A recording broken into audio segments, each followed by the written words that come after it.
Muy buenas noches, soy Alberto Cerezuela, escritor, director de editorial Círculo Rojo, y estoy muy contento de iniciar con todos ustedes esta apasionante aventura que nos llevará a un viaje donde habrá muchos libros y también un poquito de misterio.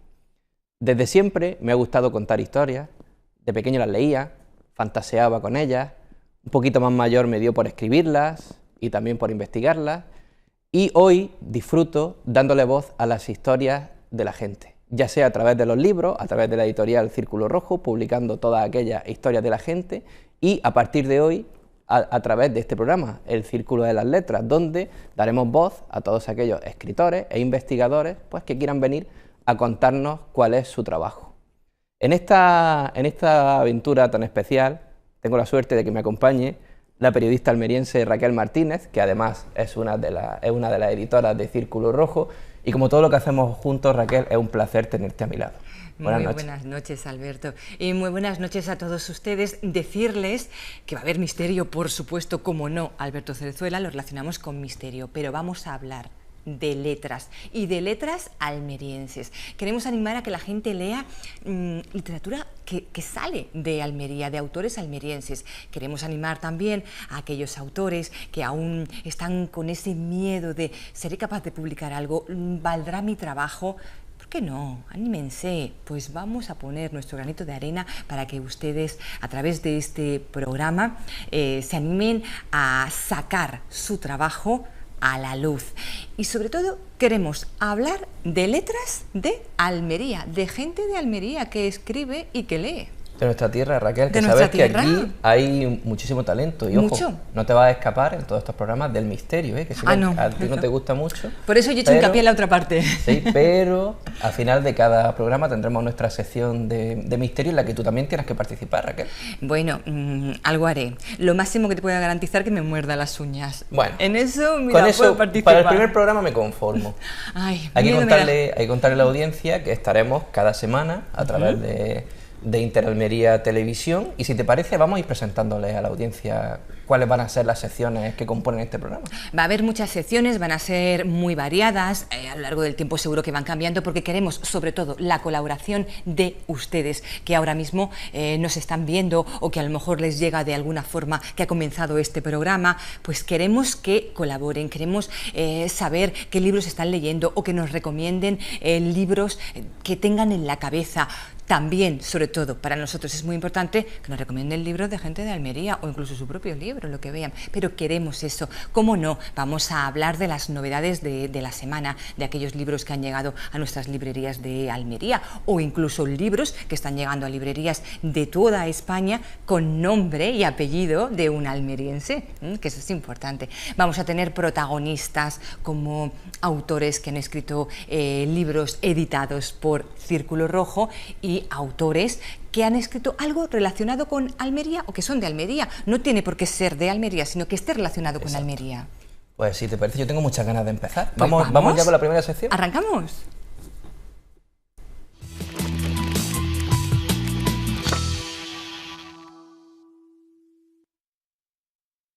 ¿Tú qué lees, Raquel? El título lo dice todo, ¿no? Empieza tú qué lees? Ay, yo leo muchísimo y, bueno, ahora un poquito menos, la verdad. Sobre todo me van a entender aquellas que son mamá, que leo un poquito menos, pero intento leer todos los días. Punto 1. Leo libros infantiles para mi pequeño. En Editorial Círculo Rojo tenemos un catálogo. ¡Mua! Acérquense ustedes por las librerías de Almería, y leo también aquella literatura que más me gusta a mí y que, por supuesto, pues me estoy jugando con ello. No es de misterio. Ah, vaya. Bueno, ya te introduciremos por ahí. Pues en esta sección, Raquel, como bien has dicho, intentaremos que la audiencia sea partícipe y nos cuenten qué es lo que están leyendo. Para ello, habrá una vía de contacto y es el correo electrónico info@editorialcirculorrojo.com, info@editorialcirculorrojo.com, y ahí nos tienen que enviar sus recomendaciones. Si alguno se atreve a enviárnoslas, que seguro que sí, en forma de vídeo, cojan el móvil, grábense y envíenos su libro recomendado, pues las pondremos cada semana aquí en el Círculo de las Letras. Así que si te parece, Raquel, hoy le hemos pedido a algunas personas, como en nuestro primer programa, le hemos pedido a algunos conocidos que nos manden sus recomendaciones, así que vamos con ellas. Llega de nuevo septiembre y sigue lloviendo. En estos días me acuerdo de ti, recuerdo nuestros momentos juntas. cuánto disfrutábamos del tiempo de otoño en los que la lluvia golpeaba fuertemente contra el cristal. Es ahora cuando cierro los ojos e imagino que estás aquí, y de repente me da por escribir, para sentirte más cerca que nunca, para imaginar que jamás te has ido de mi lado. Lluvia de septiembre es mi primer libro de relatos que he publicado este año gracias a la editorial Círculo Rojo, y ahora os animo a que descubráis para que conozcáis todas esas historias que he escrito en su memoria, en memoria de mi madre. Hola, me llamo Rocío y soy de Almería. ¿Qué me diríais si os digo que existen dos piedras antiguas con la capacidad de comunicarse con los ángeles y una conspiración para adueñarse de ellas? Por eso la novela que os recomiendo es El ángel perdido de Javier Sierra, una aventura donde historia, mitología y ciencia van unidas de la mano. Hola, soy Cristina López y el libro que me gustaría recomendar es Hasta la estrella y más allá de Ramón González, un libro solidario donde el 100% de los beneficios serán para las aulas hospitalarias de los hospitales de Almería y además donde llevaréis la sorpresa que además de una preciosa historia, las ilustraciones las han hecho los propios niños. Una maravilla. Visto, muy sencillo, cojan el móvil, grábense y el correo electrónico es info@editorialcirculorrojo.com. Intenten grabarlo en horizontal para que luego no tengamos problema, que queda mucho mejor, y en algún sitio que no haya mucho sonido, que nos van a llegar esos mensajes sobre recomendaciones que van a ayudar mucho a gente que a lo mejor no conoce ese libro y descubre toda una aventura, y de todos los tipos, no tiene por qué ser una novela, puede ser por lo que les guste. Claro que sí, pues yo ya tengo ganas, Raquel, de hacer nuestra primera entrevista. Ay, ya, tan rápido. Sí. Ya te lanzas. Hay que presentar al protagonista de la siguiente sección. A ver, preséntamelo. Bueno, ¿me lo vas a presentar? Sí. Bueno, sí, preséntamelo. ¿Te lo presento? Sí. Aunque ya lo conocemos. Bueno, va, preséntamelo. Bueno, nos acompaña hoy en el Círculo de las Letras nuestro primer invitado. No es otro que nuestro querido Salva Moya, periodista, escritor. Hoy viene en calidad de escritor más que de periodista. Te podría contar mil cosas sobre Salva Moya, pero no quiero sacarle los colores. Diré que es licenciado en Ciencias de la Información. No voy a decir el año en el que te licenciaste. Trabaja actualmente... Todavía se puede decir. Sí, no, vamos a dejarlo ahí. Trabaja actualmente en Canal Sur, además es doctor en Humanidades, y ha escrito varios libros relacionados sobre todo con los valores en el mundo del fútbol, especialmente se centró en el racismo, y ha sido, por ejemplo, premio Juega Limpio del Ayuntamiento de Ejido, fue ganador de la categoría de deportes de los premios Círculo Rojo. Círculo Rojo, sí. Exactamente. Y hoy viene a hablarnos de algo que no tiene que ver demasiado con el deporte, sino con la música. Y es que recientemente ha sacado un nuevo libro, se llama Danza Invisible, Compañero de Camino, publicado, ¿no sabes por qué editorial, Raquel? Ay, no sé, ¿Círculo Rojo? Círculo Rojo. Y viene a presentárnoslo y a contarnos pues algunas de las cosas que todavía la gente no sabe. Pero ¿sabes una cosa? Él se merece, como todos, su presentación, claro que con sí. Su espacio. Pues lo tienes preparado, claro. Raquel, qué bien. Vamos con nuestra sección, El escritor de Círculo.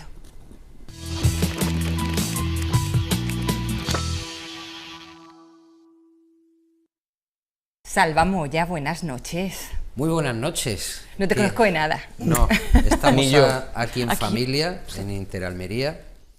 Y nada, yo encantado de hablar de este último libro que recomiendo a todos. Y que bueno, ha sido como suelo decir, no un capricho literario, porque evidentemente, como dices tú, Alberto, mis investigaciones, mi futuro profesional al margen del periodismo, va ligado al doctorado y al racismo y conferencias, etcétera, etcétera, que es un poco lo que a mí realmente me llena. Esto ha sido que yo soy un fan de Danza Invisible y al final, no sé si tenemos tiempo de contar la historia, pues he conseguido pues ese sueño, ¿no?, de hacerle la biografía. Mi primera pregunta, básica, Danza Invisible, ¿le gusta Almería? Porque yo sé que venían aquí, yo recuerdo uno de sus conciertos, no acudía porque todavía era pequeña, pero sí por parte de mi hermana, en la discoteca Crisis, en Roquetas, eso era algo bárbaro. ¿Le gusta Almería, no? Sí, Danza han Invisible. tocado los años 80, 90, incluso hay un compañero de esta casa, Navarro, que ha trabajado con ellos. Es verdad, nos lo ha comentado. Sí. Luego hay muchas connotaciones con Almería. Uno de los guitarras, Manolo Rubio, es de Cantoria. Ahora van a... Bueno, este verano han tocado en El Ejido, Lula del Río, es decir, no faltan los conciertos por Almería. Estuvo la Feria del Libro de Almería, un acústico Javier Ojeda. también la empresa que le llevaba el sonido, incluso una de las portadas de sus libros, Maratón, es un cuadro donde viene reflejado Danza Invisible y el autor es un pintor de Almería, es decir, que podríamos encontrar muchas connotaciones, sí, con esta tierra. Y está feo que yo lo diga, pero cada vez que vienen aquí arrasan, es decir, tienen un público muy fiel, porque yo creo que la buena música no pasa de moda, Raquel. Y que hay canciones que se quedan en el corazón. Vaya. Aunque a Salva no le gusta mucho el sabor de amor. No. Sí. En el libro... Claro que me gusta. Sí. Lo que pasa que, digamos, es una evidencia, es que es la que le gusta a todo el mundo, y yo como un poco fan, biógrafo, pues he ido buscando también otras canciones. A mí me gusta mucho Yolanda, que no es tan... Esa canción es muy bonita. Versión de Pablo Milanés. Ellos han hecho covers muy buenos, como A este lado de la carretera, de Van Morrison, o Yolanda de Pablo Milanés, es decir, que aunque... Por tu ausencia, también es muy buena. Efectivamente, Manzanita, y además le dan su toque personal. Sí. Yo creo que es un grupo que tiene sus canciones, la mayoría, pero han sabido darle su punto también a las versiones. Para hacerlas más famosas con ellos. Efectivamente, sí. No, a mí la que me gusta nunca la canta. El concierto he estado, gracias a Salva, en varios conciertos y... Reivindica, Alberto. La de No quiero bailar, Javier, no la cantas nunca, por favor. No te vamos a traer al programa. Es una versión también de reggae de un jamaicano, creo que era Eddie Grant. Bueno, esa canción es de sus últimos discos. Yo creo que a él le encanta, lo que pasa que, bueno, hay que ir renovando los repertorios. Yo creo que lo hace por llevarte la contraria. Sí, seguramente, como tú. Bueno, cuéntanos, Sí. has dicho antes que has sido fan y eres fan de Danza Invisible, pero es que la gestación de este libro, toda la historia, empieza con un viejo cassette. Sí, la intrahistoria viene porque a mi padre lo trasladan a Málaga cuando yo era un crío con 12, 13 años. Entonces estábamos cerca de la tierra de mis padres, de Almería, pero esa fábrica sucursal se cierra y hay que volver a Madrid. Entonces, después de esos 2 años, hay un chico del instituto que me regala un cassette y me dice: mira, para que te acuerdes de tus amigos malagueños. Entonces ese cassette por las noches yo lo ponía y me servía pues para acordarme de mi etapa en Málaga, y era música de contrabando, uno de los primeros discos de Danza Invisible. A partir de ahí ya no era solo por nostalgia, es que empezó a gustarme, y cada vez que iban a Madrid iba a los conciertos, cada vez que... bueno, y luego circunstancias de la vida, me vengo a Almería, soy periodista, termino mi carrera, los entrevisto, o sea, he ido cumpliendo sueños hasta hacerle la biografía. Pero ¿cómo pasa? ¿Eres tú el que contacta con ellos o ellos...? ¿Cómo se da eso? Porque es un trabajo intenso, es un trabajo de muchas horas con ellos, de tirar de investigación, fotografías, además que el libro es que ha quedado real. Gracias. Hombre. Con la colaboración de Círculo Rojo, por supuesto. Mira, ya te lo he comentado, primero periodista, primero fan, y luego como periodista llego a tener contacto con él. De hecho, ya los últimos conciertos que venían por la provincia siempre me dedicaban disco, porque llego a tener cierta amistad. Hombre, Salva. Ahora cada vez que voy a un bolo o voy a una presentación con Javier Ojeda, que siempre me acompaña, lo tengo que decir, cada vez que surge cualquier cosa, dice: tú me vienes a recoger a mi casa, yo ya paso por su casa, saludo a su familia, a su perro, en fin, que yo ya soy, entre comillas, uno más. Bueno, pues al final... tienes cierta amistad. Y ahora sacaban el 35 aniversario, iban a hacer un concierto en Torremolinos, donde Alberto estuvo, ¿verdad? Claro. Y de repente yo le dije, nada, unos meses atrás le dije, digo, ¿vais a sacar un disco recopilatorio? ¿Algún nuevo disco? Mira, no lo tenemos ahora en cartera. Y entonces yo, como el que no quiere la cosa, le dije, pues sacar un libro, una biografía. Haznosla tú, Salva. Y yo le dije, no. De primera dije, no, porque no es lo mío, yo de música no tengo ni idea. Y me dijo, venga, a tu estilo, total, que me fue animando, y ya cuando tu ídolo musical te lo dice 3 veces, a ver. Pues mira, salió 400 páginas y más de 100 ilustraciones, y la verdad es que lo he hecho con tanta pasión, con tanto cariño, que podría salir una enciclopedia, ¿eh? No, y la verdad te lo estaba contando Raquel, que ha estado cumpliendo sueños. De hecho, yo he tenido la suerte de acompañarle en algunos de estos conciertos de Javier Ojeda, relacionados también con la publicación del libro, como el que tuvo en la Feria del Libro de Almería, donde además Salva vivió un momento mágico, porque hay un vídeo que es donde sale Javier Ojeda cantándole a tu hija la canción de Yolanda, un bonito recuerdo que hay. Sí, mira, yo no lo sabía. Es que, a ver, el Ayuntamiento de Almería hay que agradecerle que dentro de su programación pensó que podría venir muy bien unir música con literatura y vamos, le hizo un contrato a Javier Ojeda para que hiciera un acústico. Aquel día llovía, sí, vaya día y parecía que aquello se iba a ir a pique, pero es que es un fenómeno. Ojeda es un fenómeno. Dijo: Salva, tú no te preocupes, que aunque sea para 4, yo lo voy a dar todo. Pero es que al final, sobre la marcha, parecía que se iba a suspender, nos fuimos al Museo de la Guitarra, empezó la gente a llegar, y acabó todo el mundo saltando y bailando, y entre ellas pues se acercó a mi hija y le cantó, ¿no? Yo tengo una curiosidad.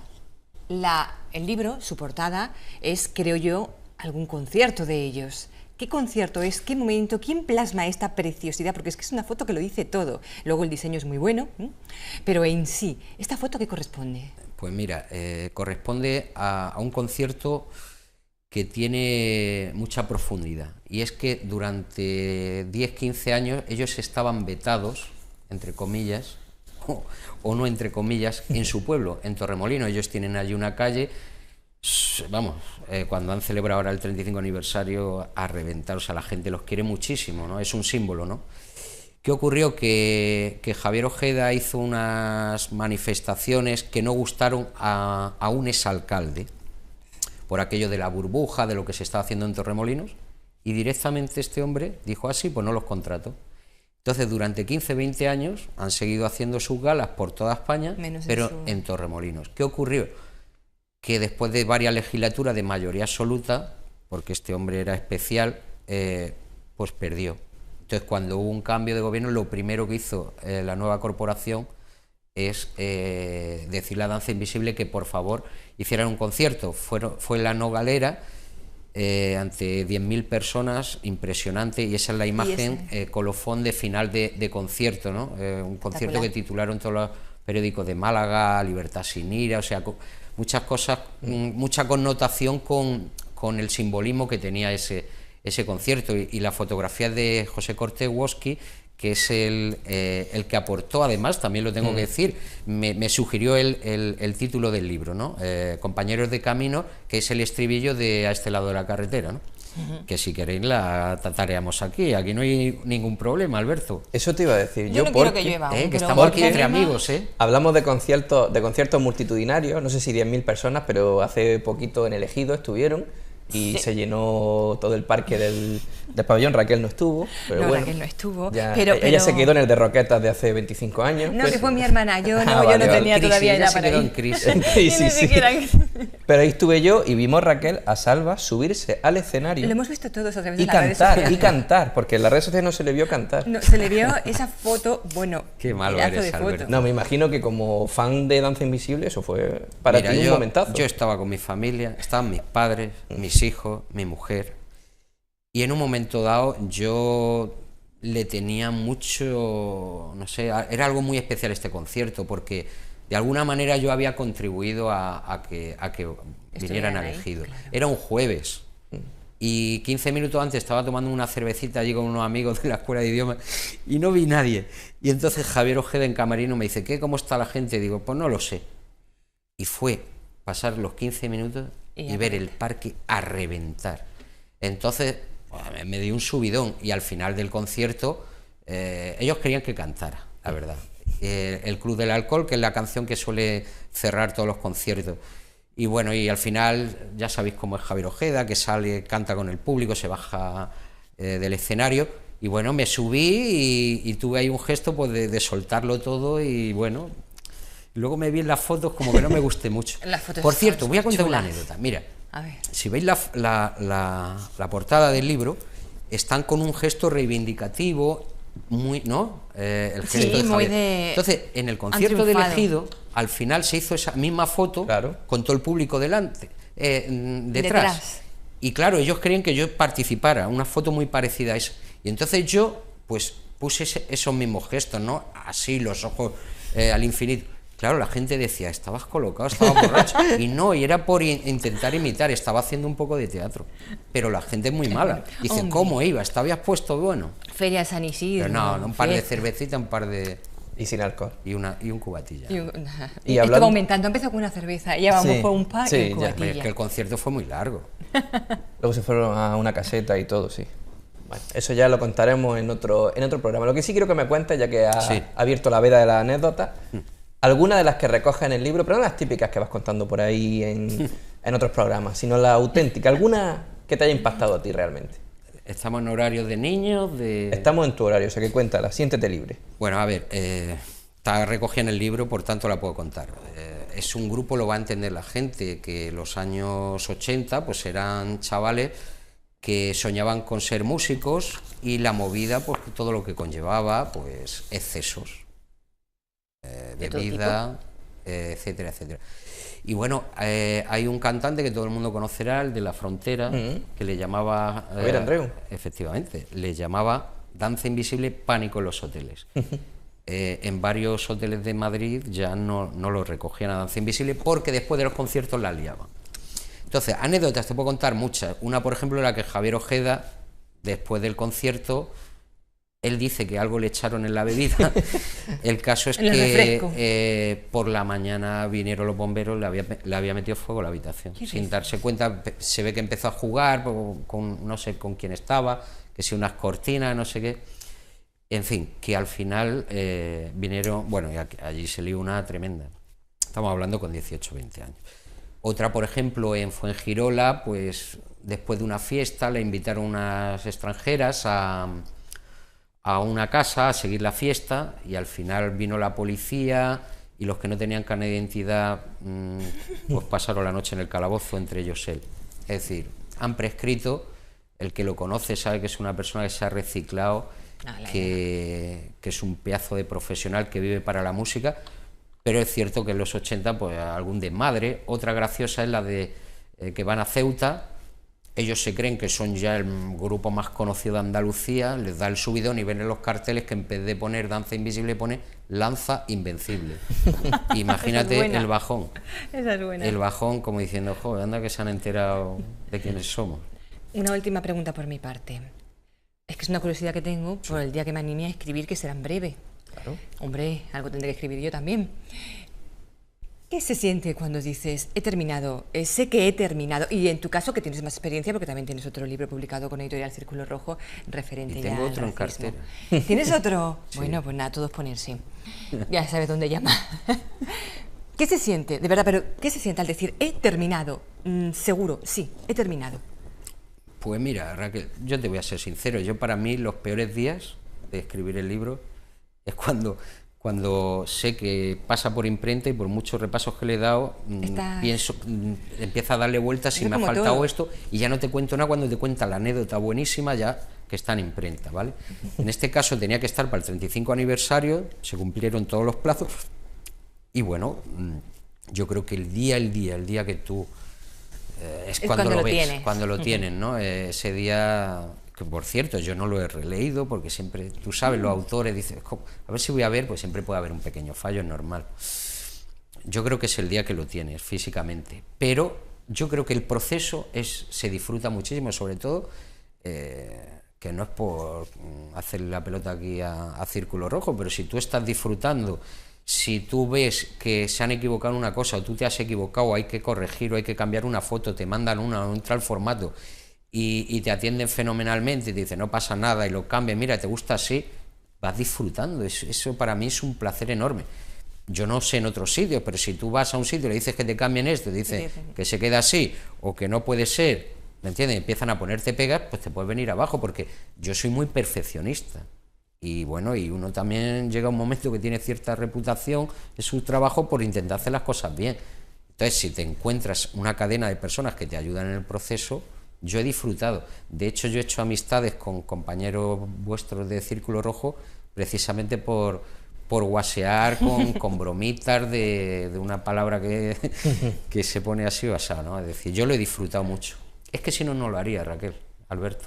Es decir, por fortuna yo no me dedico a esto. Yo soy, como se dice, escritor no sé cuál sería la palabra. Claro.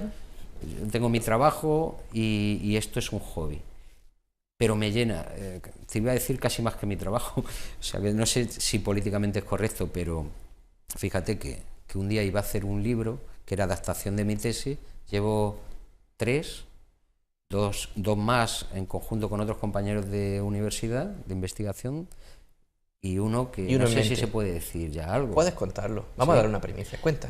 Venga, vamos. Qué bien, qué alegría, el primer programa ya con A ver, primicias. ¿dónde hay que mirar? Bueno, cuéntalo si lo vas a publicar con Círculo Rojo, si no, no lo puedes. Hombre, Sí, bueno, estoy escribiendo un libro con Círculo Rojo.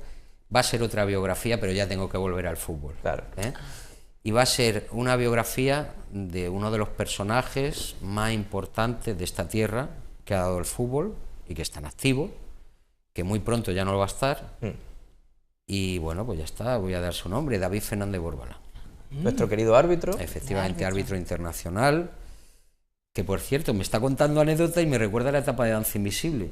Hay algunas que tú no te las puedes imaginar de árbitro, ¿eh? y de un Tú deportista. imagínate un partido de Champions, no la voy a contar, pero partido de Champions, cómo pueden vivir o circunstancias o piedras que se ponen en el camino 2 horas antes, un atasco, imagínate un atasco que no llegas al campo, en fin, es la otra cara, precioso, me encanta lo que estoy haciendo.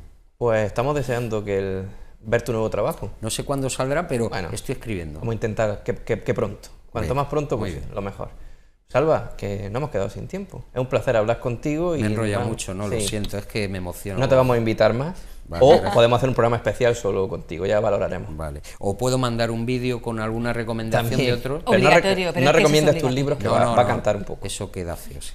Pues Salva, un placer. Muchas gracias por acompañarnos. Que tengáis mucha suerte con este programa, que seguro la vais a tener como todo lo que haces, y que me encanta que habléis de libros y que Interalmería apueste por la cultura. Muchas Importante. gracias. Bueno, nosotros, Raquel, nos vamos unos minutillos a publicidad, ¿verdad? Vámonos a publicidad, ¿vale? Y así vamos preparando al siguiente invitado. Ahí vamos.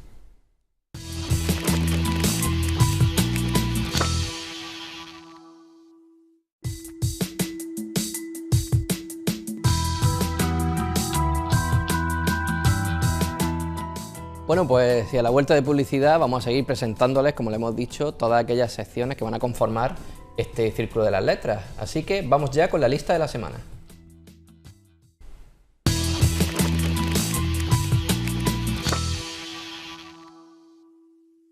La lista de la semana será una sección en la que pues contaremos cuáles son las novedades de los últimos días en cuanto a libros, ¿verdad, Raquel? Sí, que no la listilla, sino la lista, La lista. de la semana. Claro, hablaremos, nuestra intención sobre todo es acercarles las novedades que ya estén llegando a nuestras librerías de Almería y sobre todo aquellas novedades principalmente que tengan que ver con Almería, que sean de autores de Almería o a lo mejor que hayan tenido por algún motivo algo que ver con nuestra tierra. Como es el primer programa y ahora en estos tiempos es más complicadillo, tenemos que hacernos esta primera prueba. Lo que vamos a hacer es mostrarles novedades importantes que se han tenido durante estos últimos meses, ¿te parece? Y para ello vamos a enseñar a la audiencia 2 de los últimos book trailers que hemos hecho en Círculo Rojo. Biosalud nos invita a viajar por medio de historias, poemas y entrevistas a la cultura de la sana nutrición y al interés por la ecología, para que sea el inicio de una exploración más profunda, más enriquecedora y más personal. Eusebio Rodríguez Padilla, junto a los virgitanos Fran Martín, López Martos y Ricardo Sánchez, presentan un estudio exhaustivo sobre el municipio de Berja, 1931-1946, atendiendo a la Segunda República, la Guerra Civil y el primer franquismo. La geografía de la represión franquista de los virgitanos. Ventanas abiertas del pasado de Berja quedan recogidas en esta obra para acercarnos a la España de los años 30 y 40. 2 buenas recomendaciones de autores almerienses para dar paso a nuestra siguiente sección, que además es una de mis favoritas. Se llama Almería como protagonista.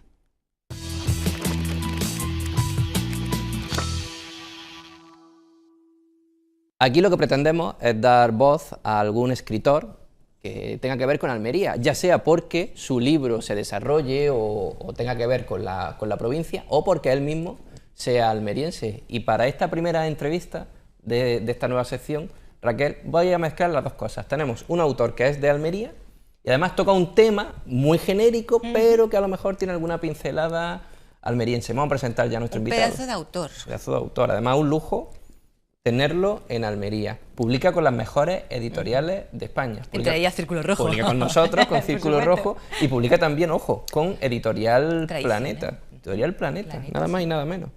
Este hombre, este amigo de la casa y también nuestro personalmente, es licenciado en Humanidades. Cuánta buena gente ha salido de la carrera de Humanidades de la Universidad de Almería.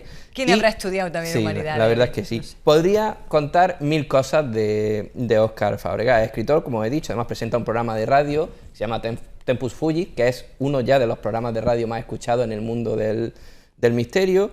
Además, a Óscar se le conoció por su primer libro, que se llama Prohibido excavar en este pueblo, que fue un libro que ganó un concurso a nivel nacional que organizó la Casa del Libro. Luego ha tenido alguna que otra publicación, también con Círculo Rojo, como por ejemplo Compendium Redae, que también toca temas de misterio. Tiene un libro que a mí me encanta, también publicado por Círculo Rojo, que se llama Todos los lectores de este libro son idiotas, que es un libro en el que hizo con varios chavales, varios estudiantes de un instituto en Huércal de Almería. Y hoy nos viene a presentar su nueva obra, una obra ligera, como pueden ustedes ver, con un título muy sugerente: Pongamos que hablo de Jesús. Óscar Fábregas, muy buenas noches. Muy buenas noches, Alberto. Buenas noches, Raquel. Pongamos que hablo de Jesús. Pongamos que hablo de Jesús. Ya el típoes sugerente. Sí, el título le iba a preguntar, ¿te gustará Sabina? Claro, es justo lo que iba a decir, sí. Es un homenaje. Un homenaje un poco irreverente, como soy yo y como es el libro y como es casi todo lo que escribo.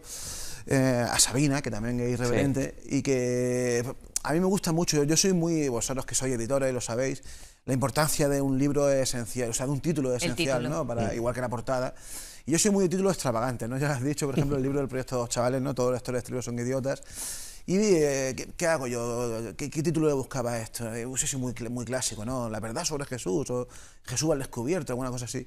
Y decidí por un título así porque me interesaba mucho. También me interesa mucho el subtítulo, que como bien ha señalado antes Raquel, un recorrido con desvíos sobre la historia de Jesús de Nazaret, ¿no? Por eso, y bueno, y luego aparte, pues, también me gusta mucho el título porque el libro es, aunque es una investigación histórica y pretendo ser riguroso y ser ameno, y ser académico dentro de lo que cabe, ¿no? También quiero ser muy personal, está escrito en primera persona, mi versión personal de la historia de Jesús, ¿no? Y bueno. Y si es tu versión personal, ¿cómo le da a un no creyente como tú escribir sobre Jesús? Claro, eso es en el primer párrafo del libro quiero dejarlo claro, porque sí, ¿no? Antes de que haya suspicacia al respecto, ¿no? Antes de que el lector, no quiero engañar a nadie y quiero que el lector, cuando se enfrente a las 800 y pico de páginas del libro, sepa lo que está haciendo, ¿no? Yo me planteé mucho eso y si es justo, si es legítimo que un no creyente escriba sobre Jesús, creo que sí, porque por lo menos esto no es excusa de ser historiador, ¿no? Entonces, como historiador, pues es mi versión sobre el tema, ¿no? Pero claro, siempre va a estar sesgada mi opinión, porque no creo en el cristianismo ni en ninguna religión, no creo en ningún Dios, ¿no? Bueno, también puede ser más objetiva, porque lo ves desde fuera. Claro, por eso al final yo llegué a la conclusión de que todos están sesgados. O sea, un escritor creyente también su creencia iba a influir de alguna manera en la obra, ¿no? Pero bueno, es difícil sobre todo porque la cabra tira al monte. Y cuando estás escribiendo sobre un tema así, pues siempre hay cosas que te das cuenta de que igual estás siendo injusto, ¿no? Pero al final te digo, yo creo que soy más delicado, más respetuoso quizás con los creyentes, precisamente por eso, para no herir ninguna sensibilidad, porque entiendo que es un tema muy emocional. Los creyentes, la creencia religiosa está muy intrincada dentro del ser humano, ¿no? de la mayoría de los seres humanos, ¿no? Y no quería atacar demasiado en ese aspecto. Y de hecho yo creo que ataco más a los ateos y a los agnósticos y a los no creyentes, a los descreídos, que diría el Bacalán en general, porque también han soltado muchas burradas sobre el tema y también han manipulado mucho la figura de Jesús. Así que yo creo que, bueno, navego entre dos mares y yo creo que al final la cosa queda bastante... Yo te digo una cosa, que hay que ser valiente, pero valiente para ponerse a escribir. Yo creo que la persona que más se ha hablado del mundo mundial, la figura de Jesús, hay que ser valiente. Más valiente es escribir sobre Mahoma, bueno, también. tal y como está la cosa ahora mismo. Pero tampoco te digo, ¿no? Algún día me lo han dicho, alguna vez, alguna presentación me han soltado eso, sobre todo algún creyente especialmente fanatizado, como diciendo, mucho valor para hablar sobre Jesús, no para hablar sobre Mahoma, pero es que Mahoma es un personaje muy aburrido comparado con Jesús. A mí me gusta me gusta considerarlo como un personaje pop, en el sentido de que por un lado está el personaje histórico, la idea de Jesús, el tema religioso, serio, pero luego está la cantidad de cosas que se han dicho sobre Jesús que por supuesto no se han dicho sobre ningún personaje religioso, ¿no? Por ejemplo, yo pongo en el libro muchos ejemplos, pero hay un ejemplo para mí que es determinante, ¿no? Durante la época del nazismo en Alemania se llegó a plantear que Jesús era ario.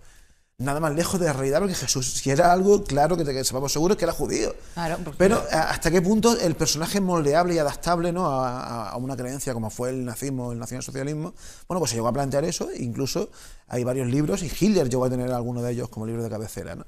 Eso quiere decir que un personaje tan maleable, que a mí me gusta llamarlo personaje pop, porque se puede decir de todo, ¿no? Adaptarlo. Si era negro, si era ario, si era judío, si era un superhéroe, si era... Bueno, mil cosas así. Bueno, y después de todo eso, después de la impresionante investigación, ¿quién fue Jesús? A ver, es muy complicado, ¿no? Muy complicado. Yo creo que cada autor que ha escrito sobre Jesús tiene su propio Jesús. Y de hecho creo que es así, es así. Yo parto de una idea esencial para mí, y que para mí es quizás la única verdad que tenemos casi segura sobre Jesús, que es lo que se llama el escándalo de la cruz, su muerte en la crucifixión. Eso para mí es algo prácticamente incuestionable. De hecho, creo que es lo único que de verdad sabemos. El problema está en que esa muerte es muy complicada de explicar a nivel histórico. Es decir, si Jesús murió en la cruz, no pudo ser su muerte, el motivo de su muerte no pudo ser religioso. Tuvo que ser político, porque era un castigo que los romanos aplicaban a los que estaban condenados por sedición. Es decir, si Jesús fue acusado por sedición por el Imperio Romano, ¿qué hizo Jesús para eso?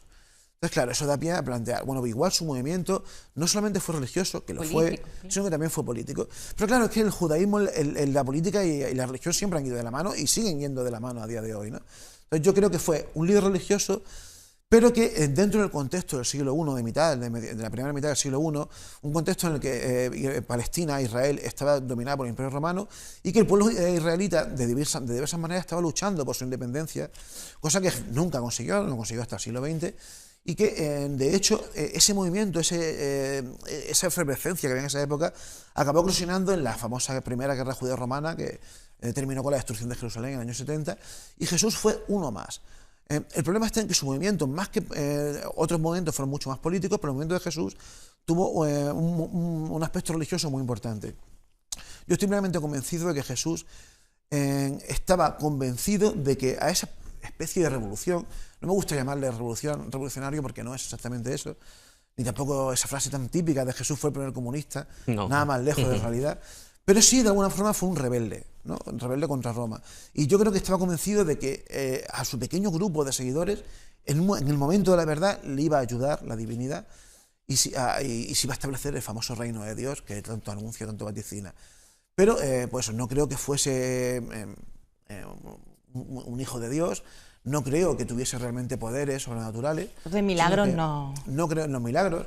De hecho, en el libro analizo muchos milagros y hay un patrón muy curioso, y es que la mayor parte de los milagros o son explicables por fenómenos como la sugestión o algún tipo de ritual, el efecto placebo, o son mentiras directamente. Pero lo curioso es que la mayoría de los milagros, los más sorprendentes, como por ejemplo la multiplicación de los panes y los peces, andar sobre el mar, todo este tipo de cosas se dan en episodios anteriores del Antiguo Testamento.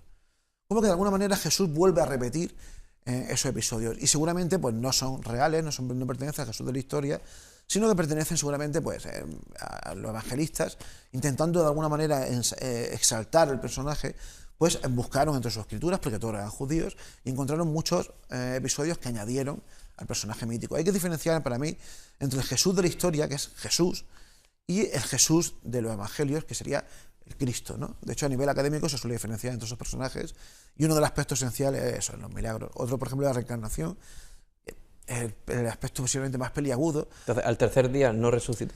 Claro, pero ¿cómo surge el mito de la reencarnación? Porque una cosa yo tengo claro que no resucitó, ¿no? No creo que fuese así. Pero ¿cómo puede ser que apenas 30 años después de su muerte ya existiese esa creencia tan arraigada? ¿Cómo puede ser? ¿Qué pasó? Bueno, pues han propuesto muchas ideas, ¿no?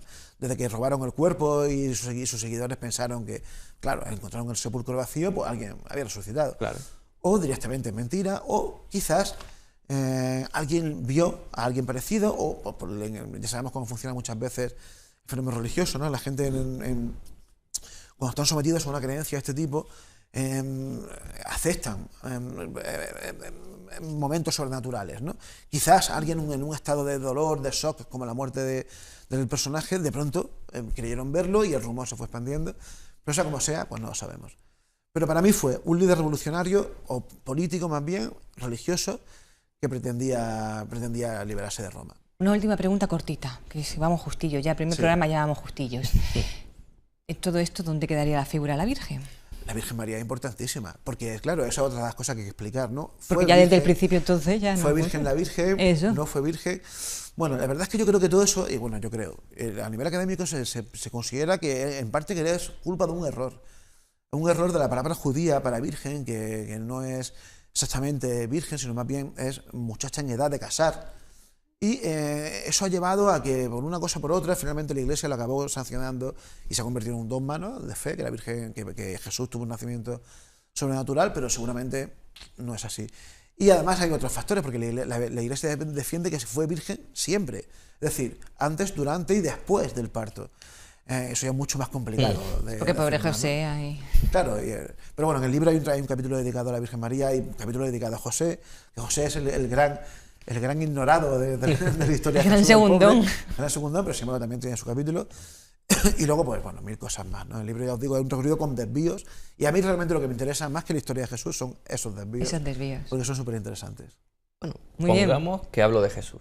Ese es el último libro de Óscar Fábrega, un libro que está levantando mucha polémica, a pesar de que a ti no te gustan las polémicas, como podemos ver en las redes sociales. Nada, discreto. Y va bien, ¿no?, el libro. Sí, va bien, va bien. El libro salió en marzo, al mes así, salió una segunda edición. Y bueno, ahora en verano ya sabemos que la cosa se para mucho, y ahora en otoño empezaremos de nuevo a hacer campaña y a ver si la aprovechamos con la excusa de Navidad y le damos resurgir el libro. Vamos, pero muy bien, muy bien. Y súper contento, ¿no? El segundo libro con Planeta, claro. Y un sueño para mí. Muy bien, pues yo, Óscar, no te voy a despedir, sino te voy a pedir, con el permiso de Raquel, que nos acompañe para la última sección de este Círculo de las Letras. Además, te lo pido porque es una sección que va a estar relacionada con el misterio y a la que vamos a dar ya paso.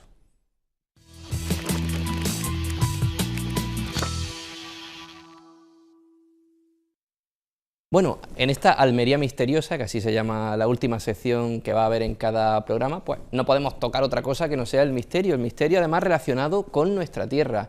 A lo largo de los programas vamos a hablar de determinados temas, fenómenos extraños, casas encantadas, crímenes sin resolver, personajes misteriosos y todos que tengan que ver con Almería. Hoy, como es el primer programa y aprovechando la visita de Óscar Fábrega, al que voy a pedir ya que siga viniendo de vez en cuando, porque es una persona, aunque siempre con el rigor histórico, pero que te gusta un poquito el mundo, claro, del misterio. Pues aprovechando su visita y enlazando un poco también con el tema del libro que nos ha venido a presentar sobre Jesús de Nazaret, me apetece hacer algo genérico.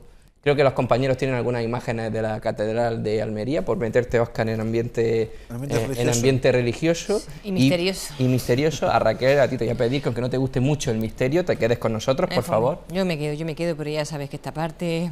Tú sabes que el programa de más éxito de televisión en cuanto a misterio es Cuarto Milenio. Sí, ya y están Iker y Carmen. Sí. Pues Raquel y Alberto, ¿no? Ah, vale. ¿Te parece bien? Lo que pasa es que creo que ella ahí participa un poquillo más que yo, que también le gusta.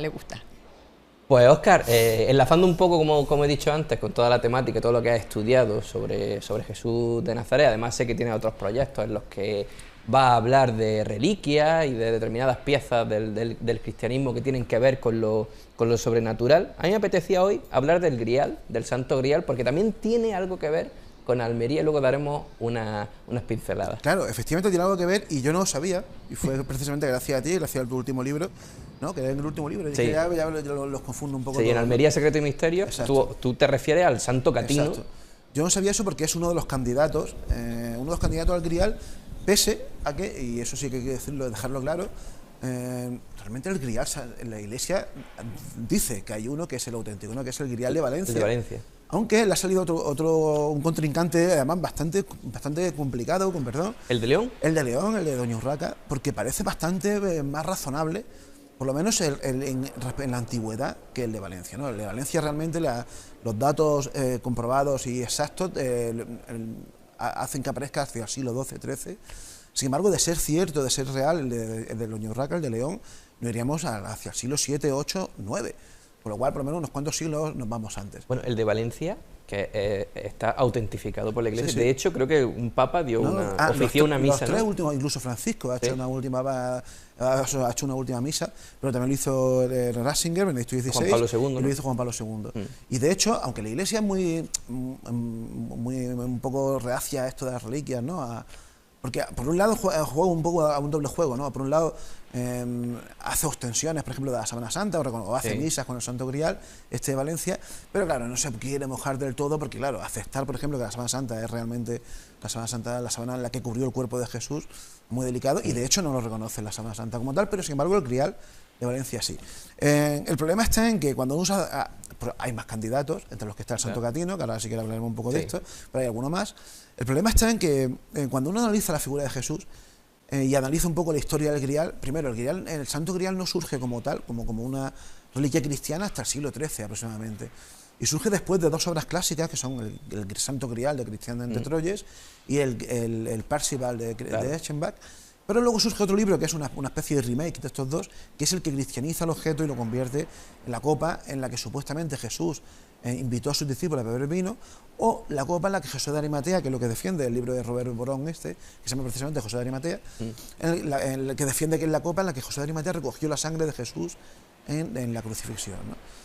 El problema está en que también son leyendas muy tardías y también son precisamente de la época en la que aparece el cáliz de Valencia, siglo XII, siglo XIII. Todo eso tiene que ver con el boom de los templarios, las cruzadas, en la orden benedictina, todo un momento de eclosión de la cristiandad, ¿no? Ahora bien, ¿por qué no aparece antes la reliquia? Sería muy difícil de ser cierto que si partimos de quién que fue Jesús, por lo menos quien yo creo que fue Jesús, que se conservase. ¿Por qué se iba a conservar, no? A mí me gusta mucho, por ejemplo, como lo plantean en Indiana Jones, Indiana Jones de la Última Cruzada, que sé que a ti también te encanta, Alberto. Precisamente la copa es la copa más sencilla, la copa más simple. Pero claro, está hablando de una gente de Palestina que no tenían medios, pero ahí es donde precisamente el cáliz de Valencia da una oportunidad, porque resulta que es así. Muy parecido. Es una copa muy parecida de amatista, con una piedra bastante barata en aquella zona, muy común. Es verdad que está recubierta, ¿no?, por adornos que le han puesto a lo largo de los siglos, pero de alguna manera parece encajar con la historia. El problema está en que para que sea cierto el Grial, tiene que ser cierta la Última Cena. Y ahí es donde entramos en un problema grave a nivel histórico, y es que parece que no es del todo cierta, ¿no? Por lo menos, lo curioso de eso es que el primero que habla de eso es Pablo de Tarso. Habla de la Eucaristía y habla de que Jesús, durante una cena con sus discípulos, instauró ese sacramento que consistía, pues, de alguna manera, en simbólicamente ingerir el cuerpo y la sangre de Jesús mediante el vino y el pan, ¿no? El problema está en que ese ritual es muy, muy, muy parecido a un ritual que hacía un culto mistérico contemporáneo a Pablo y al albores del cristianismo, que es una cena también comunitaria que hacían los seguidores de Mitra, del culto a Mitra. Y consistía exactamente en lo mismo, en compartir el vino, compartir el pan, ¿no? Entonces, ¿y si es mentira? ¿Y si no pasó la Última Cena? Hombre, una Última Cena tuvo que haber, porque Jesús acabó falleciendo, ¿no? Pero bueno. Entonces, el Grial de Almería, entre comillas, que es el Santo Catino, tiene que ver con la Última Cena, ¿no? Claro, es que esa es la historia también, porque es muy curioso. El Santo Catino no es exactamente el Grial, porque claro, el problema está en que las primeras obras del Grial no dicen que fuese una copa. Claro. Y de hecho... Esto es una bandeja de color esmeralda. Es una bandeja que además tiene una antigüedad bastante más antigua, precisamente que los dos cálices que hay en España. Pero, claro, el retrotraerlo hasta la época de Jesús es complicado. Aunque parece ser que sí se han hecho dataciones, y por lo menos es de Palestina, y posiblemente sea de esa época, ¿no? También, del siglo I, siglo II, ¿no? Aproximadamente. Sí. Pero claro, lo curioso es, y ahí es donde entras tú, en la relación que tiene con Almería, ¿no? ¿Cómo pasó el Santo Catino? Son pinceladas, no hay muy poquita base histórica, pero todo empieza con un documento que está en el Arzobispado de Toledo, datado más o menos sobre el año 1100, en el que se habla de la donación de ese Santo Catino que estaba allí en Toledo hacia Almería. O sea, sabemos que hay un documento que habla de que lo mandan a Almería.